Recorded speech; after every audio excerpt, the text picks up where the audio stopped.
So good evening and welcome to the East Coast Colleges Social Science Association's online ECCSSA Colloquy Spotlight. I am Rosalind King, Professor of Psychology and Chair of the Board of Directors of ECCSSA.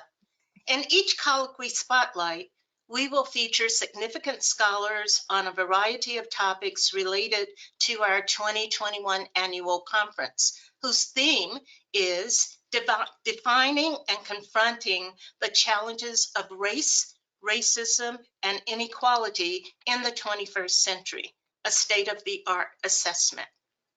This conference will be held on September 3rd and 4th, 2021, hopefully in the Washington, D.C. metropolitan area, but depending on COVID, perhaps virtually. Since we had already set this theme prior to the pandemic and the law enforcement and racial crisis in this country, our discussions leading up to the conference and the conference itself is timely. This is the first of our colloquies related to the conference, and we hope to host one each month leading up to next September. We invite you to join us for other colloquies. You can visit our website for continual updates and look for the release of the call for papers in October. You can also find other details and links and videos about the conference theme there as well. We've already started posting them. Our URL for our ECCSSA website is www.ECCSSA.org, ECCSSA.org. We also recommend that you connect with us on our social media platforms. We are on Facebook, LinkedIn, and Twitter. This is where we post many updates, current research findings, related videos, and much discussion. Probably our most detailed posts and discussions take place on Facebook, which is a suitable platform for that purpose. So we invite you to find us and connect with us there. So now to move on to the event of today. Issues and problems related to policing have long been in the forefront in the United States. There is much documentation on the need to reimagine the role of policing. In our country, policing is an antiquated system based on the decades-old mentality of slavery and controlling certain populations of people. In other communities, though, policing does what it should, and that is to protect and support the needs and security of its citizens. During the early part of the 1970s, we seem to be getting better with the development and implementation of police community relations departments and human relations commissions. These bodies seem to have had some success in changing the perception and the relationships between the police and the community. Those entities were not long-lasting, and now we have regressed backwards to a more military and hostile style of policing in some cases. There are so many issues related to policing and the need for police reform. Today, people have had enough of the abuse and the military tactics used on everyday citizens. They are protesting and retaliating on what seems to be an antiquated, intimidating, abusive, and discriminatory system that seems particularly based on race and class. According to the ACLU, the core problem is modern policing itself and its attachment to the nation's first and most devastating sin, chattel slavery.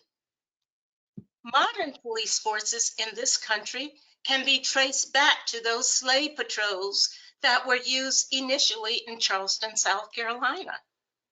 The ACLU believes that since inception, police have been tasked with protecting power and privilege by exerting social control over a particular race of people, as well as along social class lines. This is a travesty. They also believe that this system was built upon Jim Crow era racist constructs, and law enforcement has sought to control certain populations through racialized targeting and criminalization. The ACLU's interpretation is that police in the US have been empowered to act as an occupying force in low-income communities and communities of color across the country, and they are funded with astronomical sums of taxpayer dollars.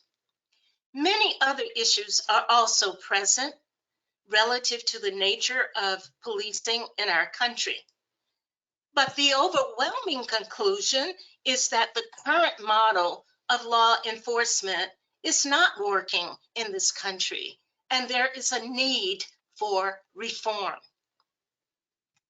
A scientific revolution in criminal justice is needed, and the creation of a new model and paradigm for policing in America. Are there models anywhere in the world who has gotten this right? We need to begin the search.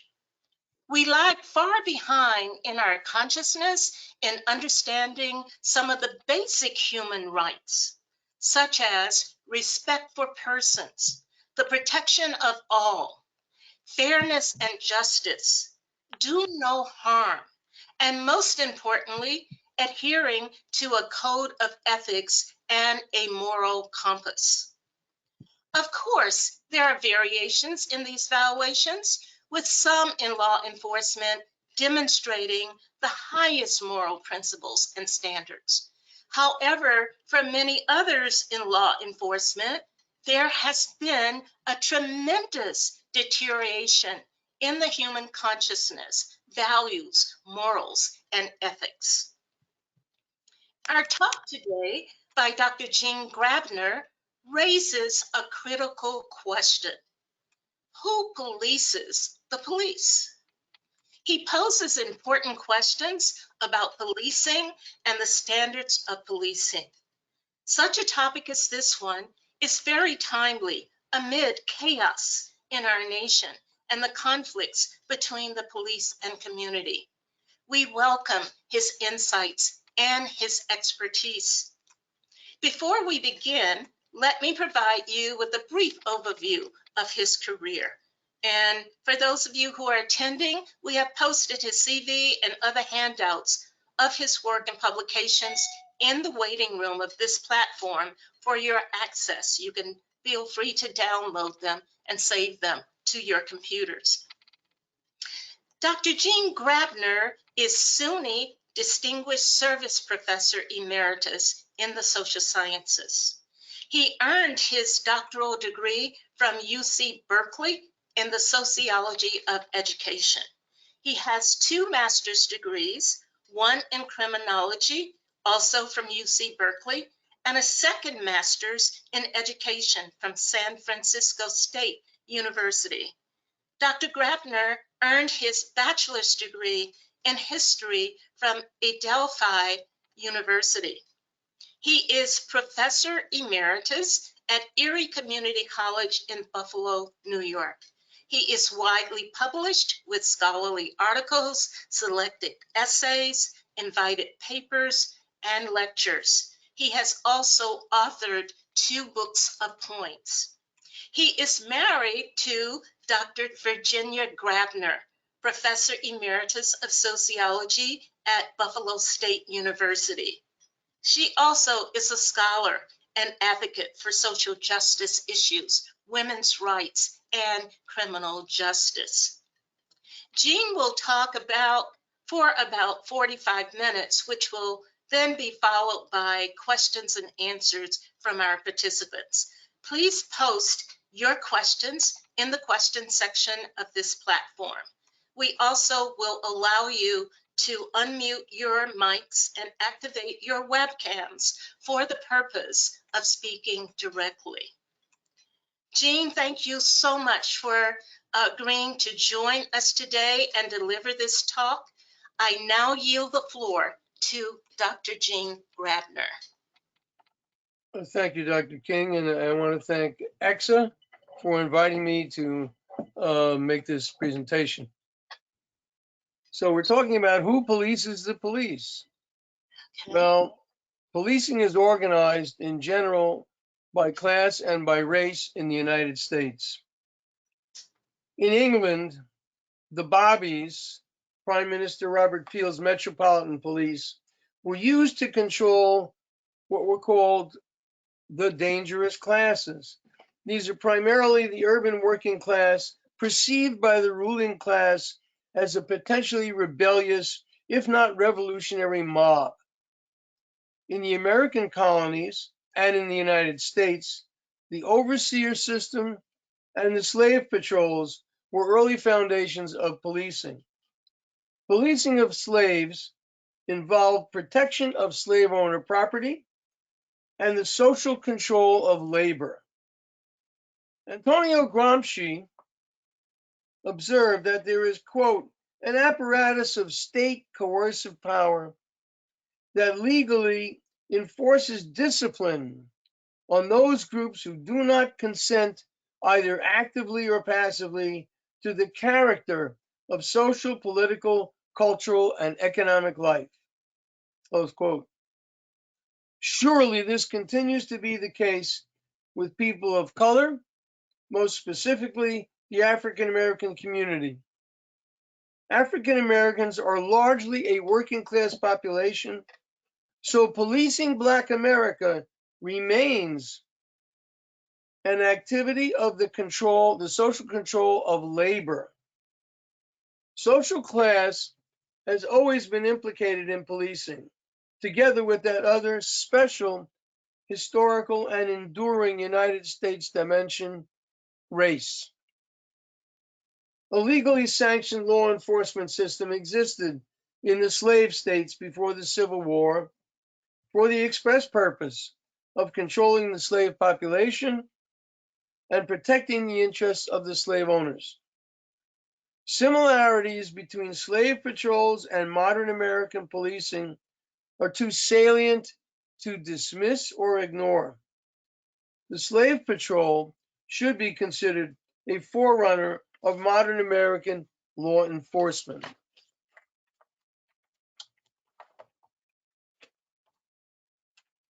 Today, the Black community has lost jobs due to deindustrialization and automation, and of course, the pandemic.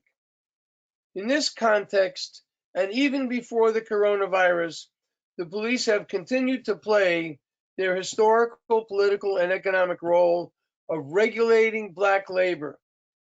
That includes the disproportionate killing of Black males and Black women, or facilitating their incarceration, as well as subtler aggressions such as overlong response times to 9/11 calls in the Black community.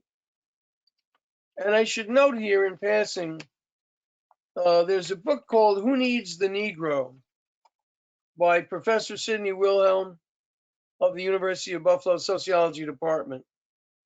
This book addresses the problems of deindustrialization and automation as they impact the Black community, and deals with the question of regulating the Black Reserve Army of labor. And that, in my view, is what the police are doing. But the iron fist that Antonio Gramsci mentioned, that has been used historically and contemporaneously with respect to the Black community in terms of what I call customary repression, that iron fist is also reserved for the broader population, which, like the African American community, is affected by automation, deindustrialization, economic decline, and the degradation of work currently happening across the country. It should also be noted that the pandemic has hastened the pace of automation throughout the economy. Gramsci observes that the apparatus of state coercive power, quote, is, however, constituted for the whole of society in anticipation of moments of crisis, of command and direction, when spontaneous consent has failed. This is something we might consider with respect to what's happening in policing in the Black community and among the broader population, particularly in the context of the Trump regime. Affirming their social class control function, private policing agencies, such as the Pinkertons, which began in the 19th century, and corporate security forces have been used to break strikes. Indeed, local and state police forces, and even the US Army, have been used to break strikes. So it does appear that policing, the special sort of policing reserved for the Black community, and policing in general, seems to do with the regulation of labor. And I think we'll move on now to suggestions for police reform. The present political moment is supportive nationally of police reform. For example, the Minneapolis City Council voted to place disbanding their police force on the November ballot. Sadly, this has since been blocked by a municipal commission, but it may come around again. I've proposed a few police reform measures. Some are pretty self-explanatory, some perhaps not. Let's briefly review this list of possible reform measures. Eliminating stop and frisk and racial profiling, I think, is pretty transparent. So is demilitarizing the police. And for a good read on the question of the militarization of police, there is The Rise of the Warrior Cop by Rodney Balko. It's an excellent book from a libertarian perspective about the rise of the warrior cop. Community policing. In the city of Buffalo, where I live, we have 4 police districts. There is 1 community police officer for each district. There are 250,000 people in the city of Buffalo. I would think that much more community policing has to be done. I would hope that all 700 of the sworn police officers in the Buffalo police force would be trained to be involved in community policing. The police education and retraining. I take this up more in depth when I talk about training in Norway. So let's put that aside for a minute. The psychological testing.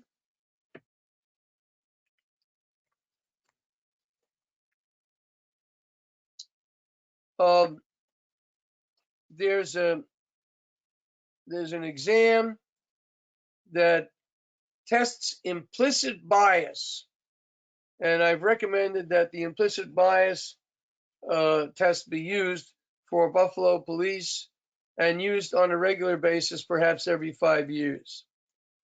We need more minority and female police nationally, and certainly we need that psychological testing nationally.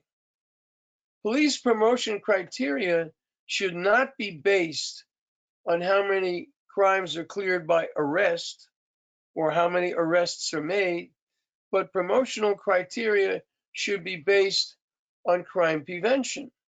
What success might an officer have in community policing that led to prevention of crime? This is a different approach to promotion criteria. I addressed this also in talking a little bit about Norway.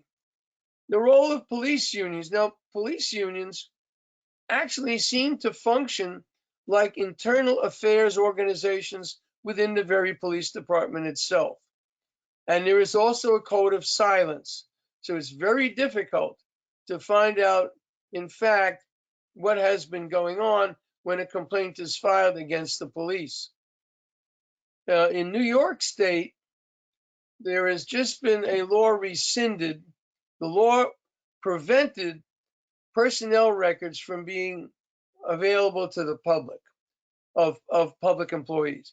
That has just been rescinded. So now it is possible to see police personnel records in a particular case.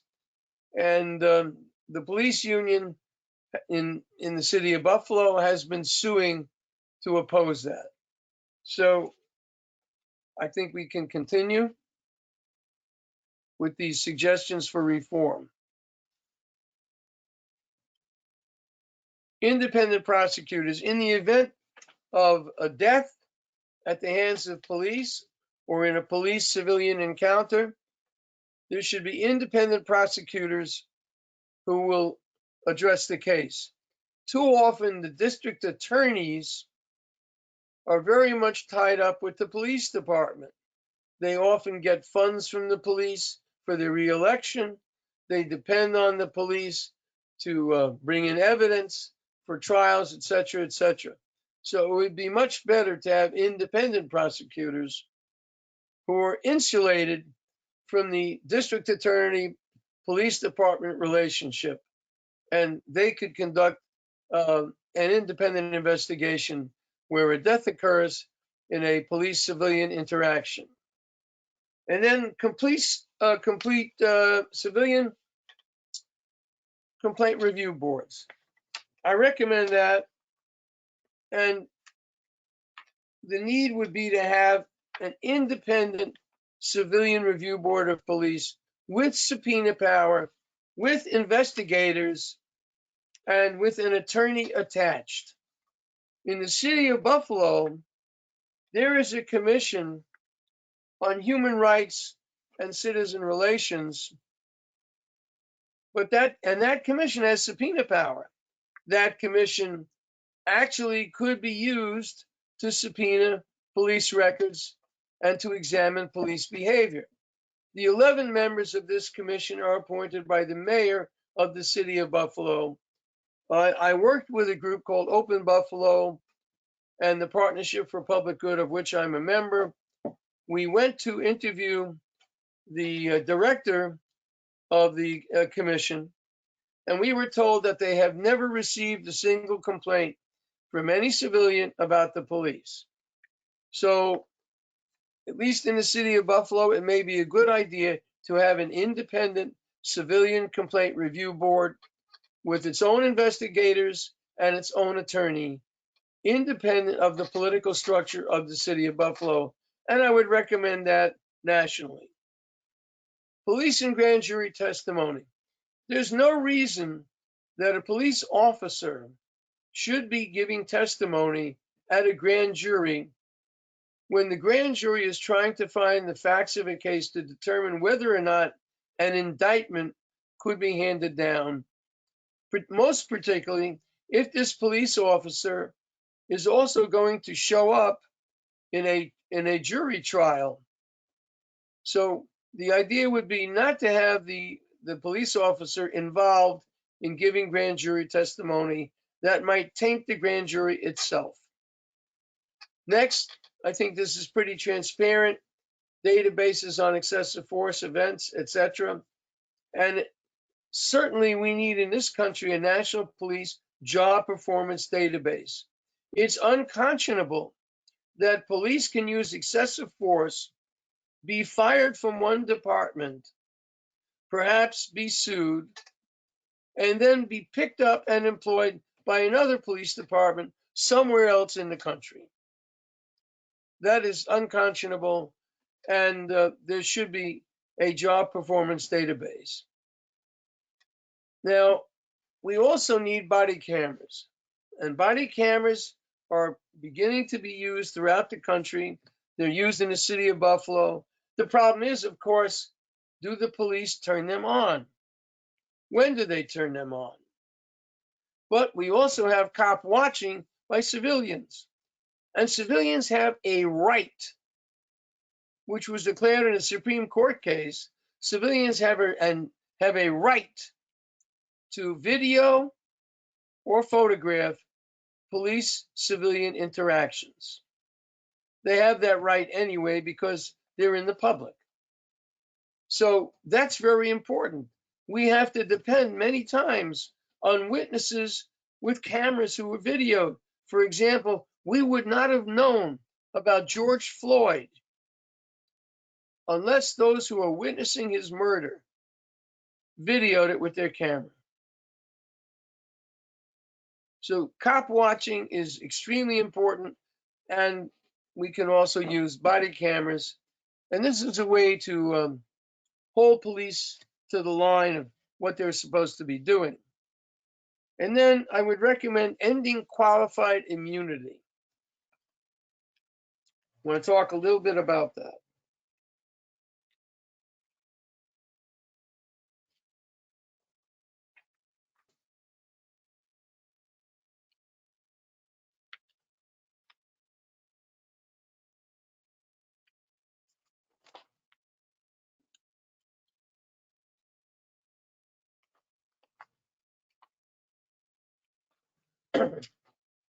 Qualified immunity protects a public officer from a civil suit because of the discretionary character of the officer's job, police officer job.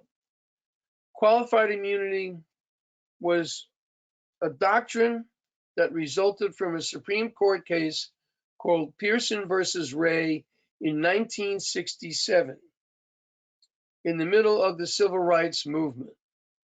And during this time, 15 Episcopalian priests participated in the Freedom Rides. They went to Jackson, Mississippi.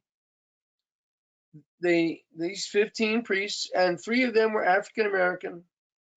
They went to the coffee shop at the Trailways bus terminal in Jackson, Mississippi. 2 police officers told them to leave. They forced them to leave. They refused to leave. A certain Captain Ray, R-A-Y, then arrested these 15 priests. They were found guilty in the local courts of disturbing the peace. They were each fined $200, and they were each sentenced to 4 months in jail.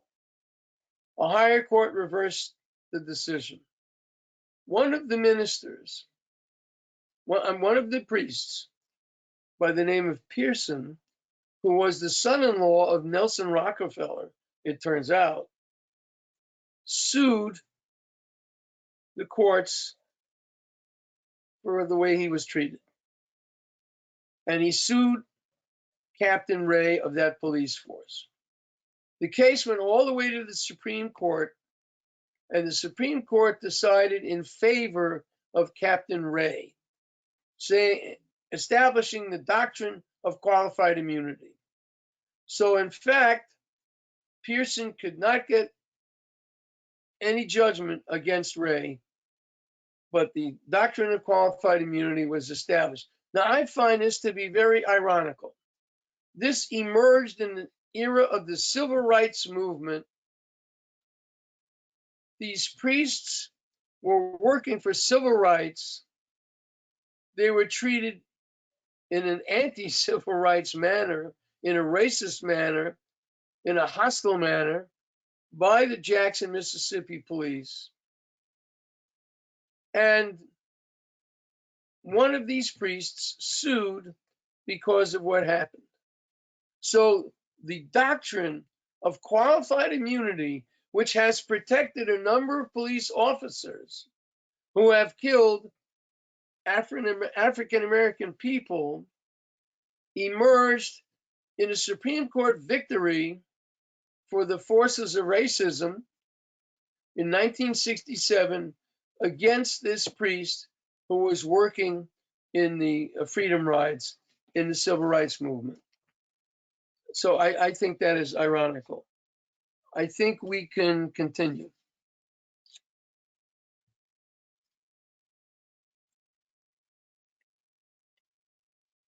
And next slide, please. I looked at Cuba as one possible model that could give us ideas for reform. As you can see, the emphasis in Cuba is on crime prevention. Police live in the cities they patrol. Again, I'll use Buffalo as an example because this is where I live. Most of the members of the Buffalo police force do not live in the city of Buffalo. They live in the surrounding suburbs. The consequence is it lessens their commitment to the area that they patrol.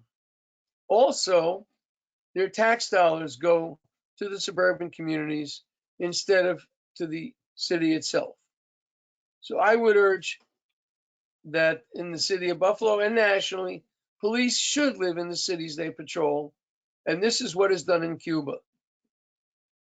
Apparently, police generally treat citizens with respect. In the United States, it depends on who you are if you get respect. Crime fighting in Cuba is much involved with community policing, and respect grows out of that. Police murders of citizens are non-existent in Cuba. Cuba has one of the lowest crime rates in Latin America, and community police interaction reduced crime without reliance on excessive force. So once again, the notion of community policing can be beneficial. In Cuba, there were subsidized cultural events, and there is no homelessness. Crime fighting in Cuba includes a robust social safety net comprised of free education, free healthcare, and I would note Cuba has 8.6 doctors per 1,000 people. The United States has 2.4 physicians per 1,000 people. That is by and large in the United States because so many physicians become specialists. During the 1990s, which is the special period in Cuba, with the collapse of the Soviet Union and the intensification of the US embargo, Cuba has seen something of a crime increase. Accordingly, crime control in Cuba was tightened up. And more recently, there have been instances in which Cuban police have actually stereotyped Afro-Cuban men as possible criminals. Yet those stopped have actually not committed crimes. This is in a country in which 22% of the population are Afro-Cuban and 8% are indigenous people. The Cuban government has now initiated a major anti-racism campaign. Imagine if this were to occur in the United States today. Officials in Cuba will identify specific areas of discrimination, initiate a public discussion of the race question, and educate the public. Now, some might balk. Goodness, after 61 years since the Cuban Revolution, this issue has not been addressed. But I'm not an expert on Cuba. I do not have information on what the Cuban government has done since 1959 regarding the race question. But I will say, in contrast, and as a US citizen, it's been 244 years since the American Revolution. And save for some brief shining moments with JFK, Eisenhower, and LBJ, we have not identified specific areas of discrimination in terms of a national discussion. We have not initiated that public discussion of the race question and educated the public. At least that hasn't been forthcoming from the official channels of government. At the same time, the people protesting in the streets are certainly having a discussion on the race question, and they're raising that issue for everyone in the country.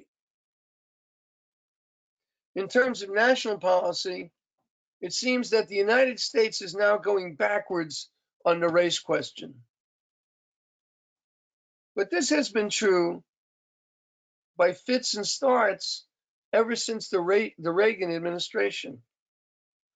I should note that Cuban policing might provide a model worthy of consideration in the current US climate of police reform. We may also wish to look at Norway. May I have the next slide, please?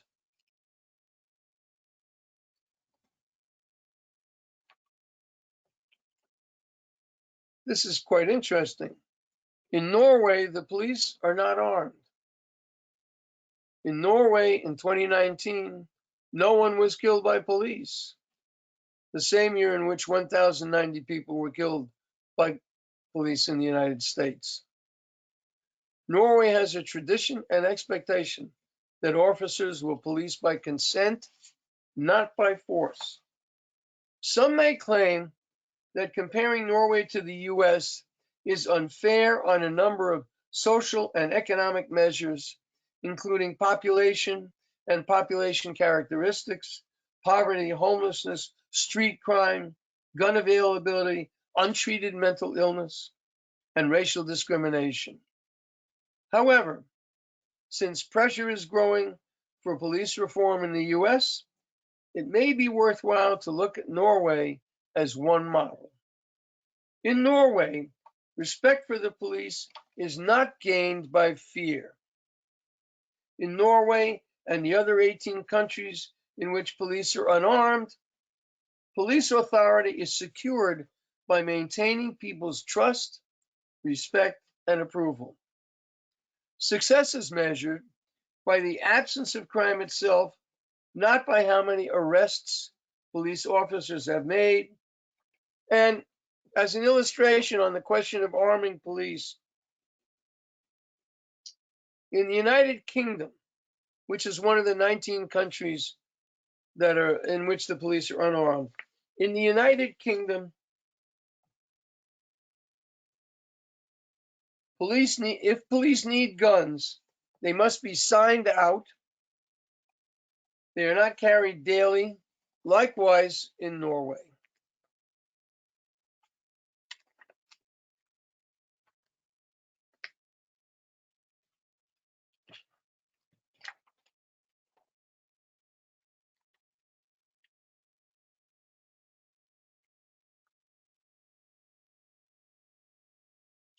I would also note that in the United Kingdom, if a gun has to be fired, there has to be authority from a senior officer.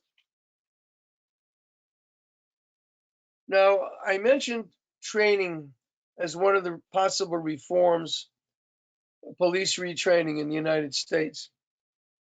Well, I'd like to contrast what goes on in the United States training-wise with the Norwegian regimen, and that's detailed on slide 8. Do we have that slide? Or are we on that slide? Better training. In Norway, policing is a choice occupation. And training for policing in Norway, as you can see, is not easy.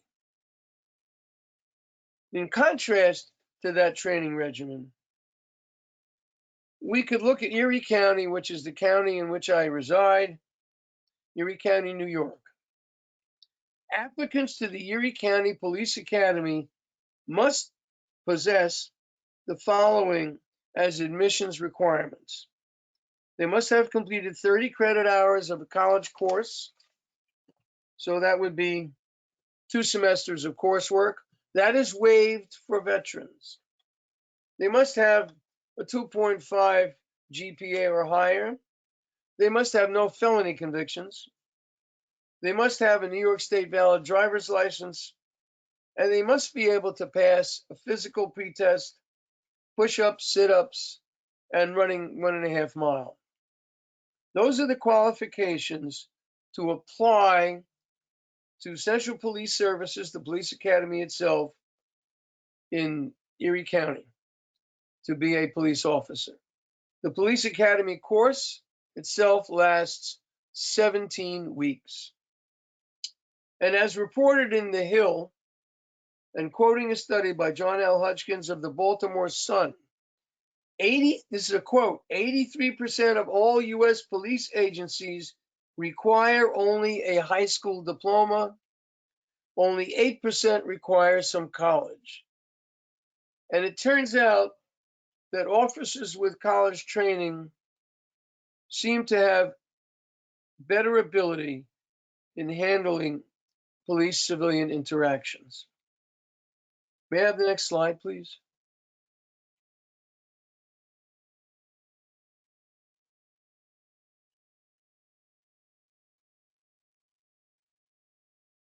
I mentioned the second point in the slide already. In those countries where police are unarmed, and in Norway, as the UK, officers require permission from a senior official to shoot. In the United States, the main approach in law, training, and policy use of force is the safety of the main focus is the safety of the officer. This has led to a policy of qualified immunity, which I've already discussed.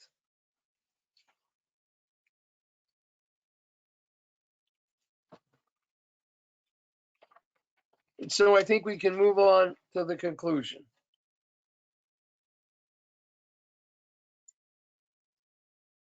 In the United States, police appear to protect and serve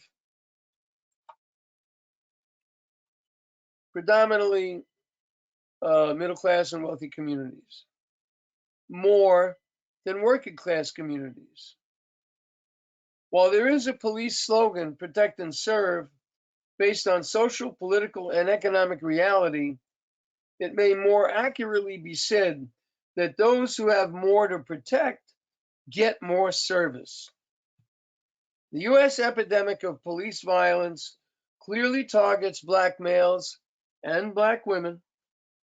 However, the structural conditions that underpin and quote unquote justify policing, poverty, lack of social services, poor health care, insufficient education, and lack of meaningful, well-paying jobs, also exist in many poor and working class white communities. To date, while white communities have not been as fully victimized by the violent and aggressive policing that communities of color have experienced historically, still, poor and working class whites may now increasingly experience police violence. Consequently, these communities are natural allies in the current movement to end police brutality, and among these allies, I would also add labor unions. And I'd like to read, if I may, a poem I wrote to conclude my presentation. The epigraph to this poem is from Marvin Gaye. Mother, mother, there's too many of you crying. Brother, brother, brother, there's far too many of you dying. The poem is called All Eyes Are Upon Us. Then they stomped John Willett as he lay on the sidewalk, hands cuffed behind his back, and shot Michael Brown, who was on his way this fall to college. Stop and frisk. Stop and frisk. And used a chokehold to kill Eric Garner, who sold cigarettes one by one on the street in Staten Island, and punched again in the face great-grandmother Marlene Pinnock as she lay on the ground. Then they stood around while an angry bartender pushed vet William Sager down the stairs to his death. Maybe they helped hide the security videotape. Then it was unarmed Dylan Taylor in Salt Lake City, and homeless James Boyd in Albuquerque, and Darian Hunt in Saratoga Springs, Utah. How about that grandmother, 92-year-old Katherine Johnston, shot to death in a SWAT team raid gone bad. Then it was unarmed, homeless, mentally ill Kelly Thomas, clubbed to death by 3 Fullerton cops, left with pulp for a face. In 73 in Dallas, Santos Rodriguez was marked by Officer Kane, who played Russian roulette with the handcuffed 12-year-old in his cruiser till the .357 fired. Santos' blood all over his 13-year-old handcuffed brother David, and those cries of the 19-month-old infant in whose crib the flashbang grenade exploded, his nose blown off. Shelter in place. Shelter in place.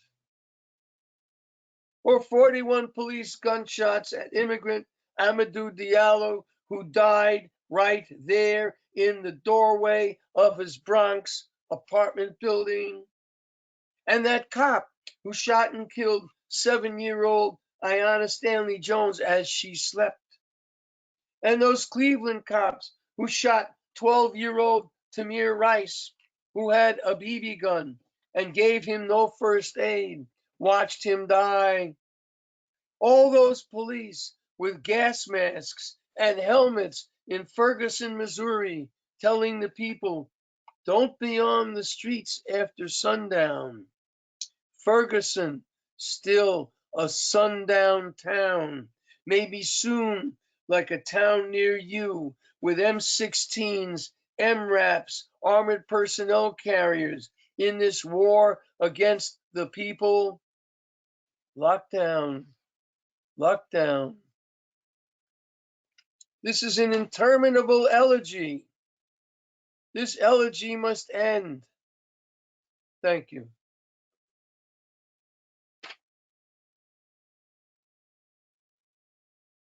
Thank you, Jane. That was powerful, very powerful. And I've got to turn my webcam back on. So bear with me a minute. Okay. All right. Wonderful, very nice. Very powerful, very powerful. Yes. Much to think about, and many possibilities in terms of models out there. That was written in 2015, and it's still going on, and it was going on for decades before then. Right. Absolutely. Absolutely. So we will now open the floor for questions from our audience and from our panel. And I ask that you put your questions in the question section. Are there any questions from our panel? I'm not seeing any, but I hope that you will either post your questions there or raise your hand, and we will unmute you and turn on your webcam if you have questions.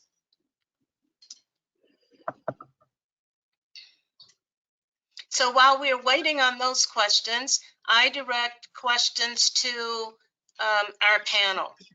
Who would like to begin the discussion with Jane? Okay, Stan, yes.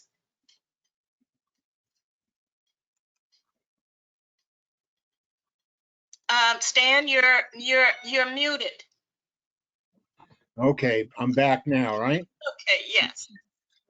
I have several questions, but I'll ask you this one. The qualified immunity issue is one that seems to be a core. I call it immunity leads to impunity, basically, because police can do what they want, and they know basically they're protected because they can say, in fact, it was part of the job. The case I was going to ask you about this legal history, but you provided that. It derives from a situation of arresting priests who were sitting at a lunch counter.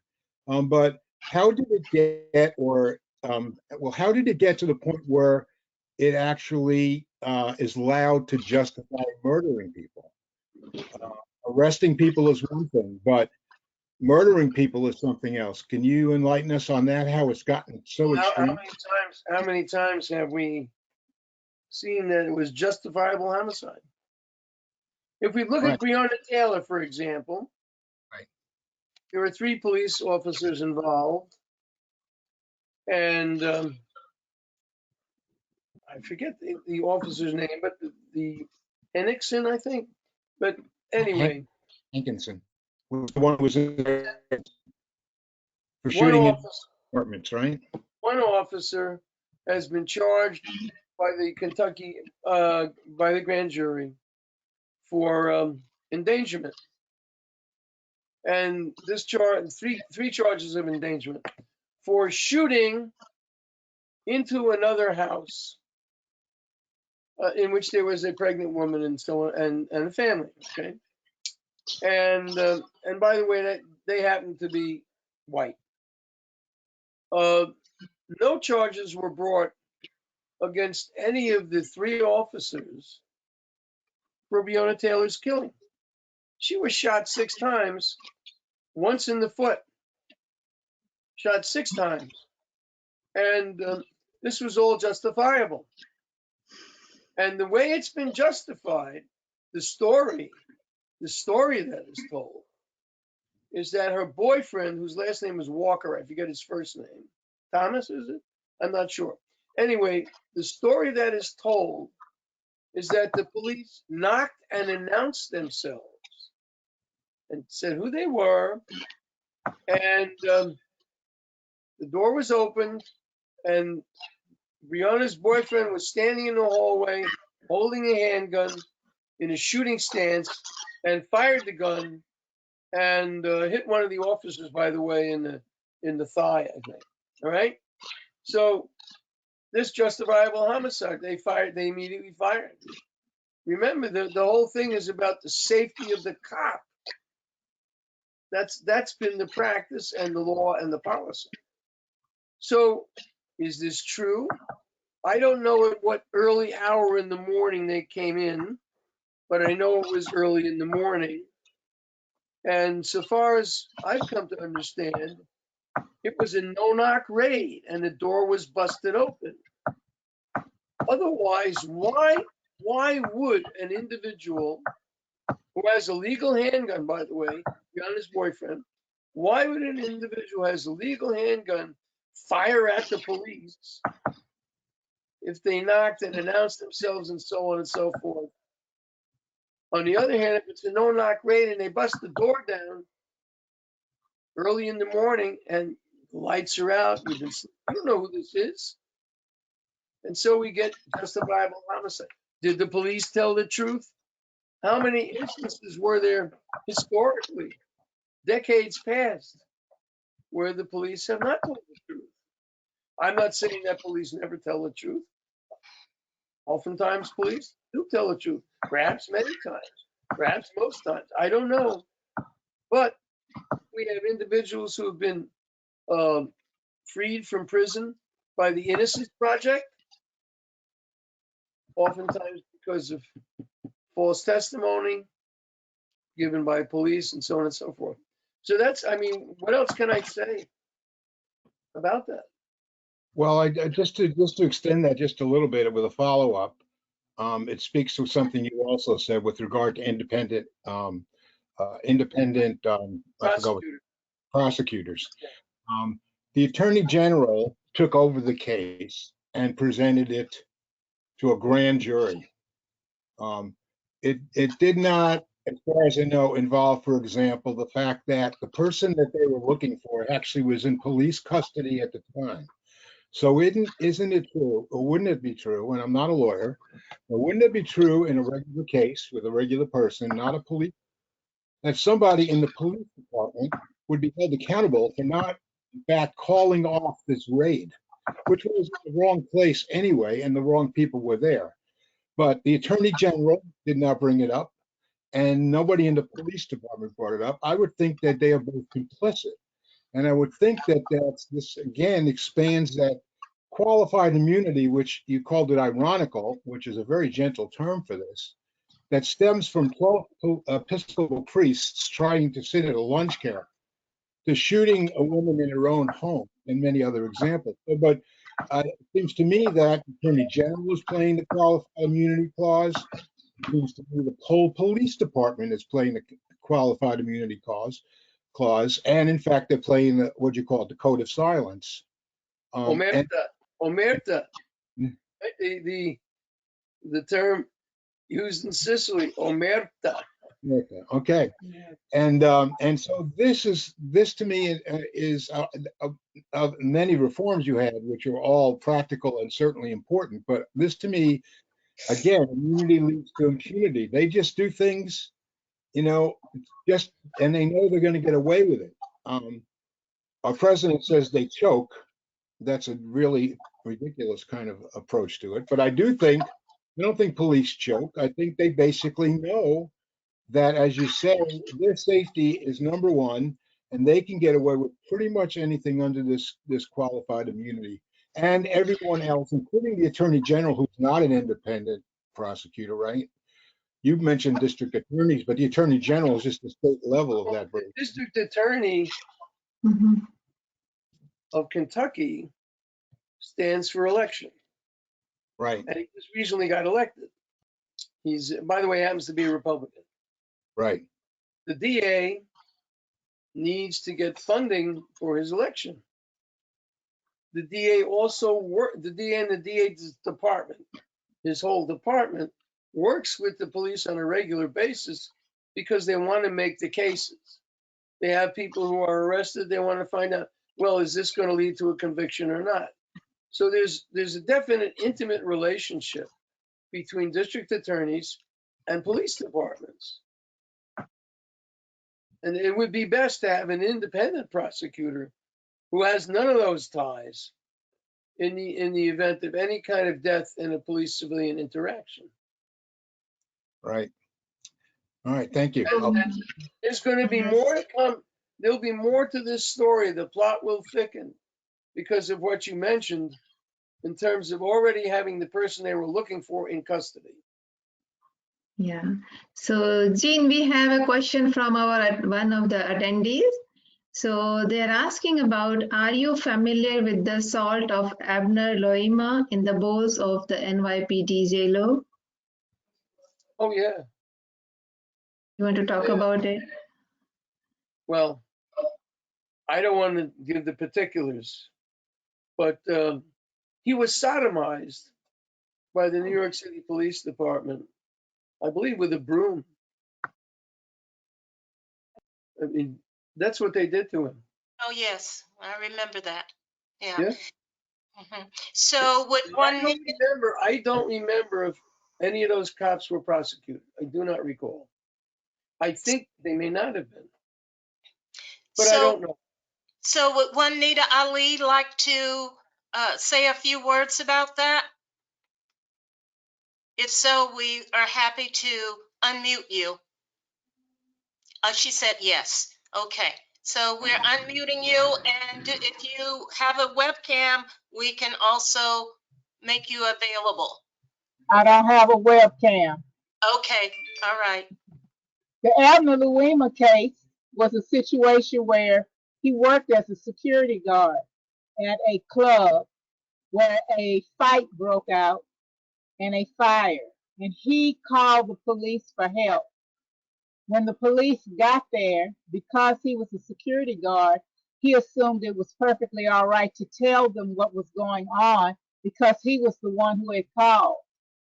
Instead, they jumped on him and said he was interfering with the police investigation and took him to jail.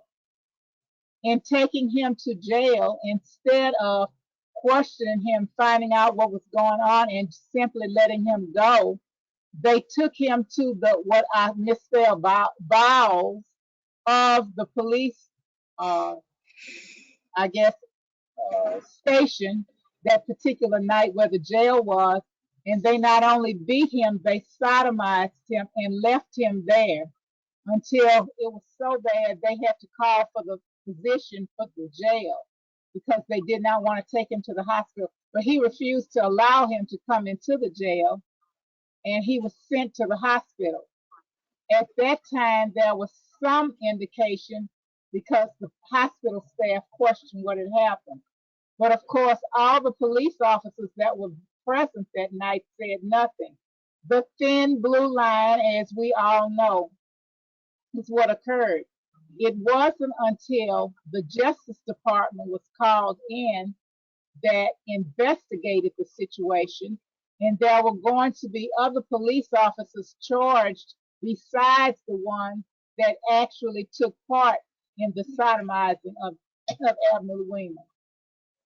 That's when the investigation opened up by the Justice Department, and that's when some individuals, when they were threatened with being included in that, were finally charged. I don't remember the outcome, but they were charged with that. That investigation was opened up by the Justice Department, but that's the only reason why we knew about it. The only reason why it came out in the newspaper. Had that not occurred, that information would never have been out. As a result, of course, he's completely disabled. He will never be able to work again. And he was hospitalized for I don't know how long. His recuperation probably is still going on. And that happened in the late 90s, early 2000s, if I'm not mistaken. Thank you. How sad, how terrible. Yeah. So other questions and comments? So I like the model of Norway with the education that's required for police officers.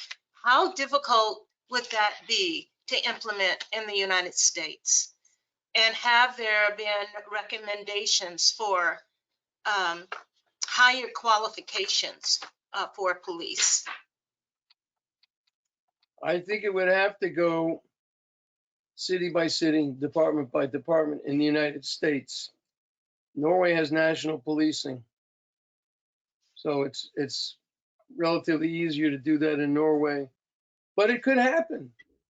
There's no reason why a particular city could not implement that for their police department. Question is, where is the political will? And what forces, what social forces will bring that forward? Yeah. I mean, we have these demonstrations calling for defunding the police. I don't know what that means. I don't know what that would look like.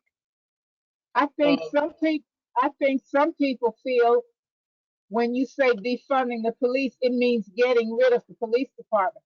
It should not be that, and that needs to be clarified. We could not live in this country without a police department. I do agree that the funding should be put in other places so that they, for instance, do not come out on calls where you have people with mental illnesses, because they will be killed. I retired from the police department here in Houston after 32 years of working for them, and there are horror stories I can tell you about it because of where I worked in the department. But defunding means moving some of the funds to other departments so that other individuals, for instance, civilians coming out, trained civilians, as opposed to frustrated police patrolmen at the end of a shift coming out to deal with the person with the mental problem that they can't control.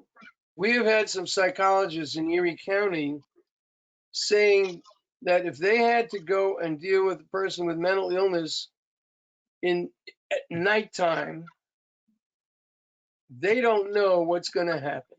Mm-hmm. They would want a police officer to go with them. So we still might have police involved. I don't know. But the idea of shifting some of the funds is significant.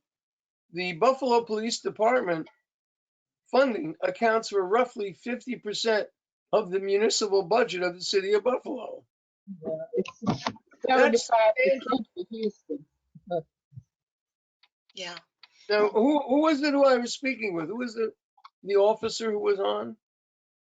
I wasn't an officer. I was a civilian in management, And I worked with disciplining police officers after they had been investigated by IAD. And just before they were terminated by the chief, we acted as the law office, or the law office for the chief of police. No, the reason I asked who you are, because I'd like to remain in touch so Oh, we could sure. continue the conversation. Yes. It's I'm Juanita Ali, and I teach for Houston Community College. I'm an adjunct instructor there now since I've retired. Oh, very good. Dr. King, can you facilitate this so we Yes, can be connected? she had to register, so I do have her email Okay. address, and I can forward that to you, Very and good. you can Thank you. get in touch with her. So Thank let's you. Yes. Let's think a little broader and more futuristic. What do we need to do to turn the paradigm around? That will be very, very difficult in America. How do we change the consciousness and the model of policing in America? What are the steps involved in that in terms of a complete transformation in terms of the mindset or the paradigm that currently exists? How would you see that being transformed into something different and without weapons? And so, looking at that model, I'm sure someone has studied the UK. How is that model different for those police officers who have no weapons? Um, I'm sure it has to be a very different mindset. And They are national police also. The Metropolitan Police are national police. But I think we need to have people in a given city in the United States, given municipality, begin to make this kind of research and to try to change their department.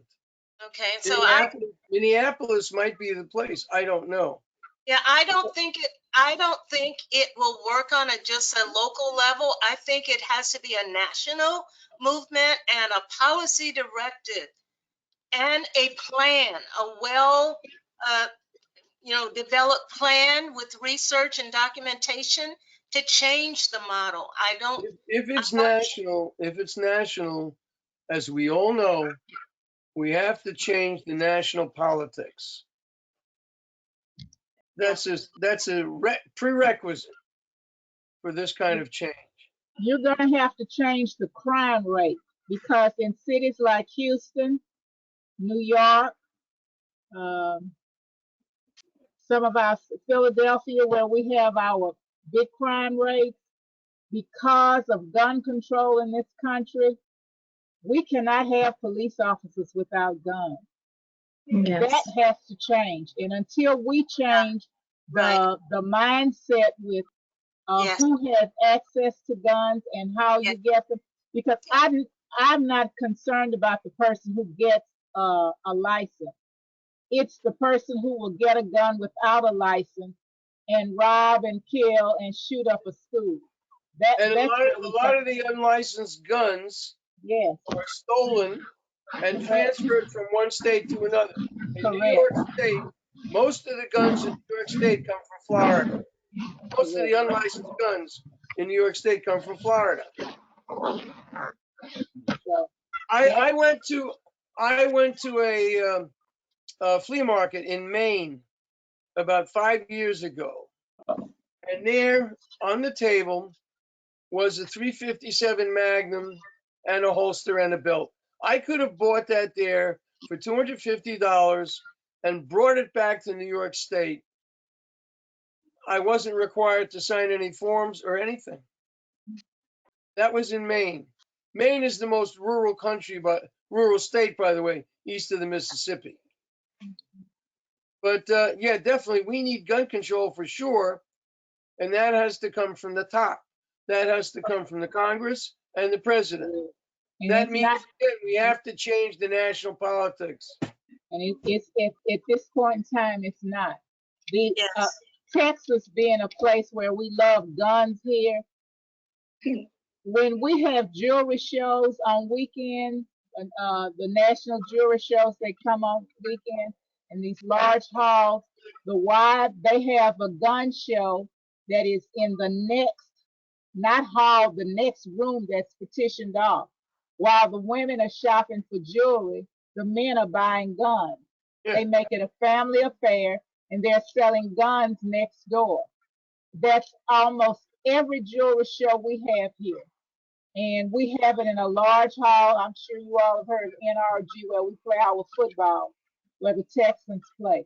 That is where they have the jewelry show, and the gun show is right next to it. Okay. All right. Well, So, Jean, when you studied Norway and Cuba model, I am just curious to know what's their gun control policy. you're allowed to buy guns in Cuba. There are about 220,000 privately owned guns in Mhm. Cuba. Mostly shotguns, mostly long guns, some handguns. They're all nationally registered, so that Mhm. the national government knows who has what gun. Mhm. Now, I'm not clear about gun policy in Norway, but I know there is hunting in Norway, so long Mhm. guns are available. There's hunting throughout Norway, Sweden, and Finland, primarily for bear and moose. Folks, I'm going to have to go. I'm sorry. It's No, after 8 that's fine. Yeah, I was Okay. just Yeah, we're curious. just going to Thank conclude you. this session. I just have a couple of comments to make, and we are done. And we thank all of the participants for being with us today. And we thank you, Jean Grabiner, for presenting on a very important topic today. Please don't forget to join us on social media. And our next colloquy, I wanted to announce that, is coming up on October 22nd, and that is entitled Race and Economic History, Balance and Profit. And our presenter will be Dr. Walter Grayson, Associate Professor and Chair of the Educational Counseling and Leadership Program, along with, he's also a Dean Emeritus of the Honors College at Monmouth University in New Jersey. So he will be with us. Stay tuned. I will send you an announcement since you registered for this colloquy about that pretty soon. So again, thank you for joining us today. Stay safe and well, and we wish you the very best. Are Take care. you all doing Saturday from 3 to 5 in my stand, comfortable in my stand? You're not part of that? No, we're not a part of it, but if you send me the information, I can pass it on. Okay, it was in the same email that I got for this particular segment tonight, and I assumed that it was all the same thing. Okay. No, I don't unless it came from our panel, the go-to, our platform, perhaps was making an announcement about that. I Oh, didn't okay. place that. Yes. Thank So, you, Jean. thank you all again, and we look forward to having you join us in October. Jean, thank you so much. Thank you. Thank you. Bye, everybody. Right, take Good care. night. Bye-bye. Thank you. Bye-bye. Bye. I'm going to stop the recording now. Oh, shucks.